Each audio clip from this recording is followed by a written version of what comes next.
ஸ்கூல்லே ஒரு பொண்ணு அதிகமாக மார்க் வாங்குறா அப்படின்னா உடனே அவளோட கேரக்டர் தான் ஃபர்ஸ்ட் கை வைக்கிறாங்க.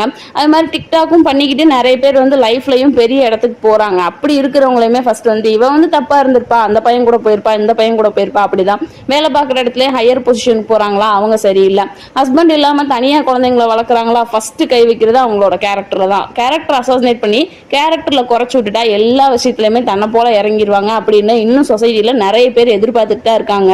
இப்படியே போயிட்டு இருக்கும்போது இதுக்கு என்னதாங்க முடிவாச்சு அப்படின்னு கேட்டீங்கன்னா வந்து கொண்டா சுரேகா சொன்னது என்ன அப்படின்னா, உங்களோட ஃபேன்ஸோட மனசு கஷ்டப்பட்டு இருந்தா அதுக்கு மன்னிச்சிருங்க, சமந்தா வந்து இந்த விஷயத்துல இழுத்தது தப்பு தான், அது தவிர்த்து நான் வந்து கேடிஆரை பத்தி சொன்ன விஷயங்கள்ல எதுலயும் மாற்றங்கள் கிடையாது அப்படின்னு அவங்க இன்னும் அவங்களோட பாயிண்ட்ல ஸ்ட்ராங்காவே தான் இருக்கிறாங்க. நம்ம வந்து பார்க்க வேண்டிய விஷயம் என்ன அப்படின்னா, அடுத்த வீட்டு பொண்ணுங்களோட கேரக்டர் வந்து ஃபர்ஸ்ட் பேசும்போது நம்ம வீட்டில் இருக்கிற அம்மாவோ அக்காவோ தங்கச்சியோ யாரோ ஒருத்தரை வந்து இந்த மாதிரி பேசுவோமா, வேற ஒருத்தர் கூட கம்பேர் பண்ணி பேசுவோமா அப்படின்னு நம்ம ஒரு நிமிஷம்